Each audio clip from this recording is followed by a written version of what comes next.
السلام عليكم، كي دايرين؟ لاباس عليكم بخير؟ نتمنى الكل يكون على صحه جيده وعلى الاحوال ديالو تكون على ما يرام. كاع الناس اللي كيدخلوا يشاهدوا الفيديوهات ديالي كنقول لكم شكرا من كل القلب. كنقول مرحبا اللي دخل جديد معنا في هذه القناه، وحتى اللي كان ديجا داخل ليها كنقول لك مرحبا. بالنسبه اللي دخل جديد كنقول لك ما تنساش دير اشتراك الا عجبتك القناه ديالي والمحتوى ديالها، وكذلك الى عجبك الفيديوهات اللي كندير واللي كنشر ولا جاكم مفيدين دير لايك وخلي كومونتير زوين بحالك. وعلاش لا تشارك الفيديوهات ديالي مع الاحباب ديالك، اصدقاء العائله اللي تعم الفائده. بالنسبه لهذا الفيديو جديد كيعودكم كل فيديو جديد في وصفه جديده، وفي هذا الفيديو كنقدم لكم بريوش اللي ساهل ماهل واقتصادي كيف العاده. كنقول لكم دراوش بحالنا بحالكم. صراحه هذا البريوش رائع، ما نقولش لكم عليه. لا من الخفافه ديالو ولا الرطوبه ولا الرطوبه ولا الهشاشه، هش يعني هشيش، والمذاق ديالو روعه، وحتى الحشوه ديالو رائعه. انا فضلت اننا نديرو بحشوه حلوه. كيف قلت لكم كل واحد كيقدر يبغي يدير باي حشوه بغا، كاين اللي كيدير بحشوه حلوه، كاين اللي يبغي يدير حشوه مالحه. انا كيعجبني حشوه حلوه، ونتمنى نتوما ينال اعجابكم هذا الفيديو. علاش لا وتشاركوه حتى من الاحباب ديالكم. على بركه الله غادي نبداو بالمقادير وطريقه التحضير. بالنسبه للمقادير ديال هذا البريوش، عندي 2 كؤوس ديال الحليب ما يعادل 300 ملل، كاس ديال سكر سنيده ما يعادل كاس مع مرش يعني كاس الا اسبوع، ربع كاس من الزيت، وملعقه كبيره من الزبده اللينه يعني الزبده ديال البواطه اللي كتكون بحراره ديال المطبخ، وقشره ديال البرتقال يمكنكم تعوضوها بالقشره تاع الليمون او الفانيلا او اي نوع من النكهات، وبيضه، وساشي ديال الخميره الكيميائيه الفوريه اللي كتعادل لينا ملعقه كبيره عامره. في الاثناء جبت واحد الكاسرول، ضفت ليه هذاك 2 كيسان ديال الحليب، غنحطها فوق النار غيطفى ليا واحد شويه، وغادي نضيف ليه قبصه ديال الملح، وغادي نضيف هذاك الكاس ديال السنيده ولا الخميره الكيماويه يعني لهذيك الحبيبات. كيف قلت لكم كتعادل ليا معلقه كبيره. غنخلط الكل جيدا باش غادي يتفاعلوا ليا المكونات.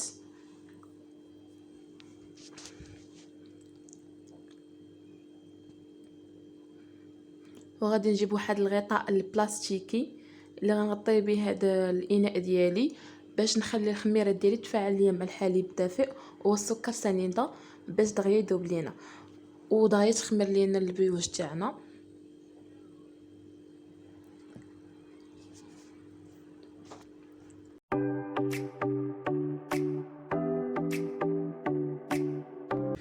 من بعد ما خمر ليا من بعد ما تفاعلت لي الخميره والسكر سنيده مع الحليب، غنعاود نخلطهم من جديد باش يعاود يتجانس لي الخليط ما بعضياته، حيت كانت طلعت لينا الخميره الفوق. من تفاعلت طلعت الفوق.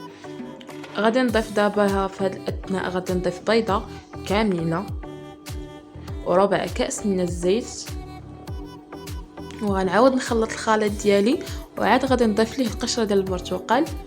كيف سبقت وقلت لكم تقدروا تعوضوها باي حاجه، يعني بقشر تاع الحامض، بكيس تاع الفانيلا، او اي نوع من النكهات اللي كتفضلوا نتوما.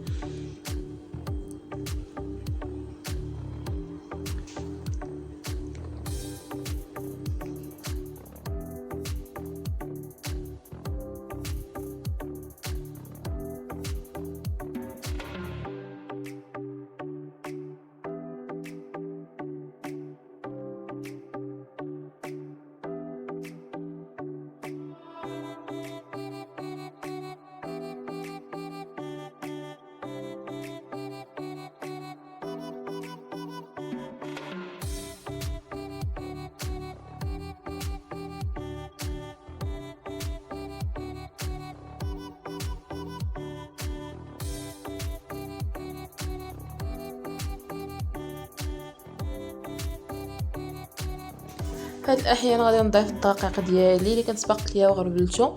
هاد الدقيق غادي نستعمل 6 كؤوس ديال العنبه يعني ما يعادل ليا 600 غرام. في هاد الزلافه درت فيها 3 ديال الكؤوس. خويت النصف ديال الزلافه وغادي نضيف النص الثاني يعني بالتدريج بشويه بشويه باش ما نتحكموا في الخليط ونجانسوا مع بعضياتهم مزيان. كملت الزلافه ديالي دابا وغادي نضيف من بعد ما نخلط الخليط ديالي عاوتاني مزيان غادي نضيف كاس رابع وكاس خامس.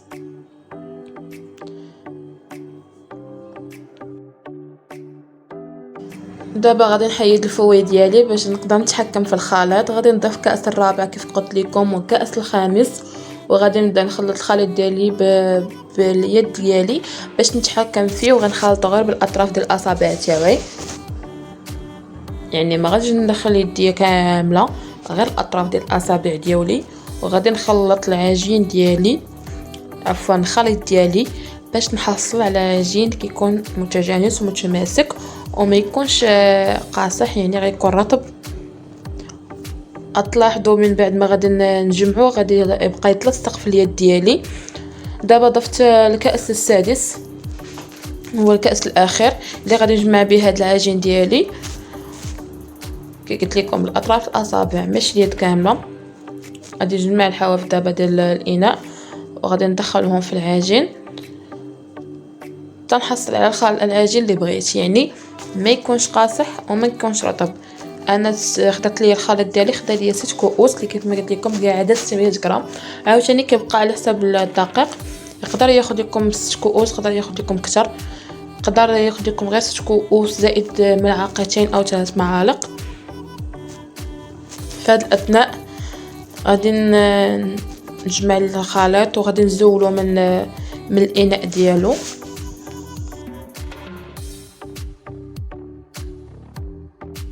وغنزولو من الاناء ديالو باش نحطو على سطح العمل ونتحكم فيه. غادي نحاول ندلكو بالكف ديالي ما غندلكوش بزاف كيف كتلاحظوا العجين ديالي مازال كتلصق وحنا بغيناها هكا يعني تكون مازال كتلصق لينا في الاطراف ديال الاصابع ديالنا.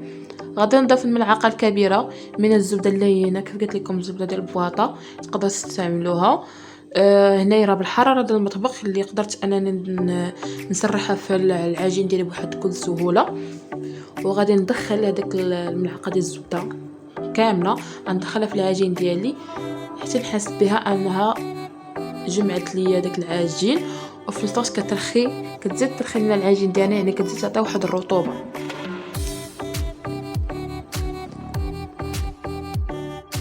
دابا من بعد ما جمعت العجين ديالي خديت الاناء وضفت له واحد القطرات من الزيت دهنت الاناء ديالي وكذلك دهنت اطراف ديال الاصابع ديالي بقطرات من الزيت وجمعت العجين حطيتها في الاناء وغطيتها بغطاء بلاستيكي وغنضيف لها غطاء اخر ديال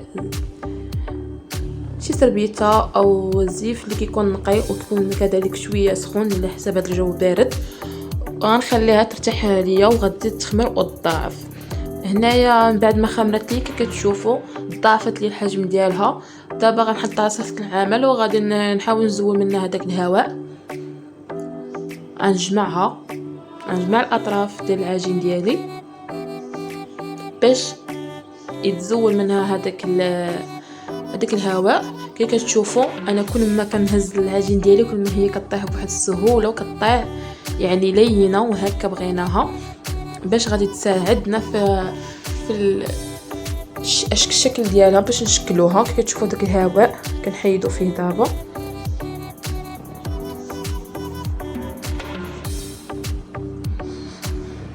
ودابا غادي نقسم العجين ديالي. انا فضلت اني نقسمها الكويره كبيره هي اللي غنستعملها كشكل ديال البريوش كبير وما تبقى لي غادي نستعملهم كويرات صغار. غادي نجمع الكويره الكبيره ونرش كميه من الدقيق غير شويه كميه قليله باش نجيب هذيك الكويره باش ما تلصقش لي على سطح العمل.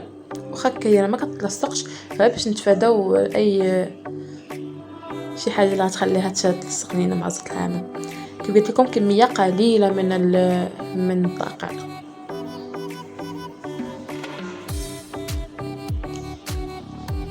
ودابا غنقسم هاد العجينه المتبقيه غنقسمها الى الكويرات صغار اللي غنديرهم في شكل على شكل اخر، وغنعمرهم واحد حشوه سهله وفي اي بيت موجوده.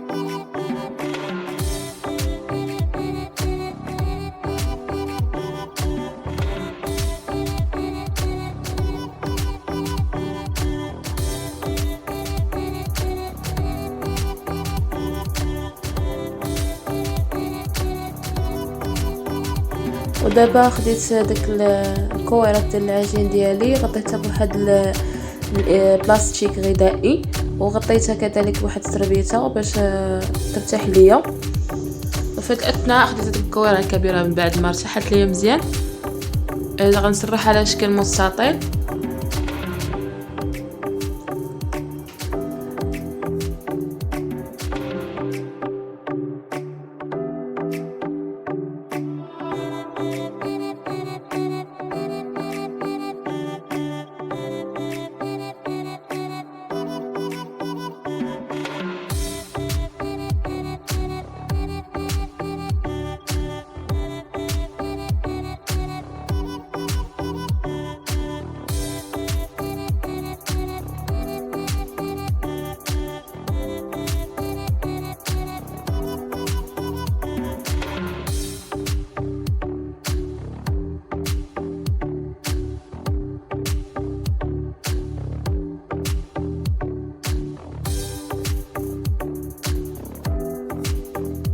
هنا من بعد ما سرحت العجين ديالي على الشكل اللي بغيت، على شكل مستطيل، هنايا كي قلت لكم غنعمرها بواحد الحشوه اللي حلوه.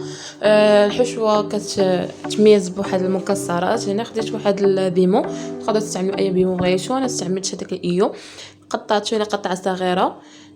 كيعطي واحد المذاق رائع. وكذلك هنايا خديت الزبيب المجفف، داك الاسود، حتى هو كيعطي واحد المذاق هائل. وغادي نضيف لهم قرقاع اللي قطعته حتى هو الى قطع صغيره. هذه حشوه انا بغيت نديرها، وانتم كيبقى لكم الاختيار واش تستعملوا بحال الحشوه ديالي ولا تستعملوا شي حشوه اخرى، كل واحد واختيار ديالو. هنايا غادي نجي القطعه ديالي، غنقطع الاطراف ديال العجين او ديال المستطيل، نقطع قطع مستطيله صغار باش نشكل العجين ديالي على الشكل اللي بغيت انا واللي غادي نشاركو معكم. ونتمنى انه يعجبكم، إلا عجبكم ديروا بحالو، علاش لا، تخلوا لي كومونتيرات ديالكم الا كان الفيديو ديالي يعجبكم. كي كتشوفوا دابا خديت الاطراف ديال العجين تاع المستطيل اللي شكلته على شكل مستطيل، كنشكل به دابا على شكل وريدات صغار. كنجمع الاطراف وكندورهم، نعاود ندورهم ونحطهم لتحت. غنبقى غادا هكا حتى نكمل الشكل كامل. عاد غادي نلصق الاطراف ديال العجين من الجوانب، غنلصقهم مع بعضياتهم باش نحاول نقطع هذاك الزياده اللي زايده ليا في الجوانب. وديك الزياده بالعكس ما غاديش نضيعوها حتى هي، غادي نجمعوها، وما غاديش نجمعوها كطريقه عشوائيه، غنجمعوها شكل كويره باش نستافدوا منها كويره صغيره. الشكل الصغير اللي غادي نوريكم في فيديو حتى هو كذلك. شوفوا دابا كنبسط العجين ديالي، كنلصقوا على بعضياتهم من الاجانب في الجوانب عفوا.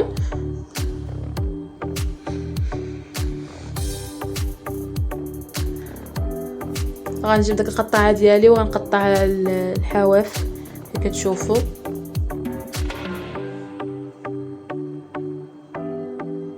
هذاك هو الشكل النهائي اللي حصلت عليه. ودابا غادي نشد هاد الكويرات الصغار ديالي وغادي نسرحهم نتوما كذلك، وغادي نشكلهم على واحد الشكل اللي كيبان على شكل بابيون. بقاو على الطريقه وكي غتشوفوه دابا غادي نهضر معكم.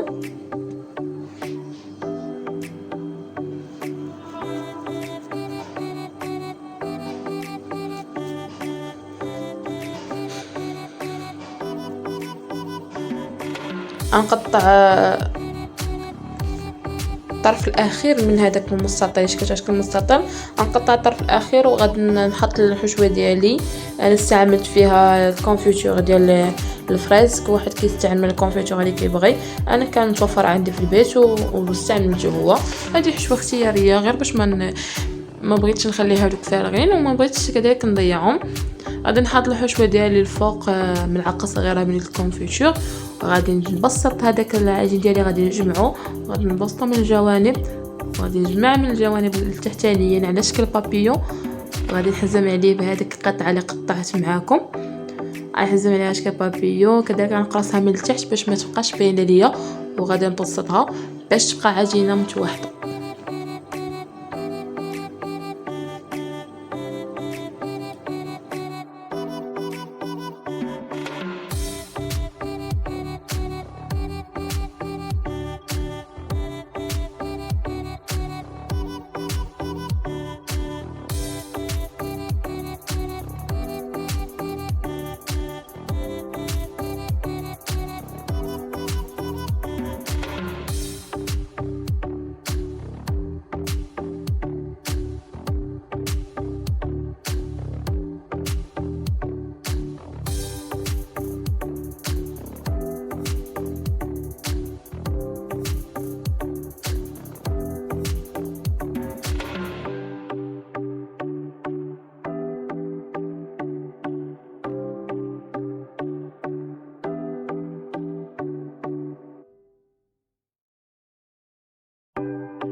من بعد ما كملت الشكل ديالي النهائي ديال التشكيل تاع البريوش، خديت صفر بيضه وخديت ملعقه ديال الحليب، غنخلطهم مع بعضياتهم، وغادي ندهن سطح الوجه ديال البريوش باش نحصل على داك الحميرار اللي كيكون ذهبي.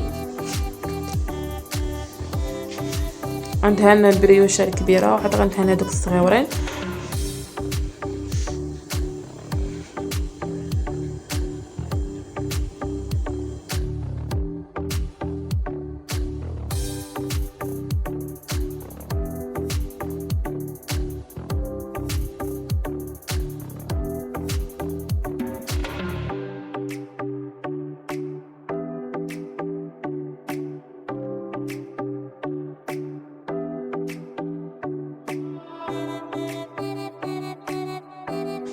من بعد ما دخلتها الفران وخليتها طيب على نار ميله، هكا كان الشكل ديالها النهائي.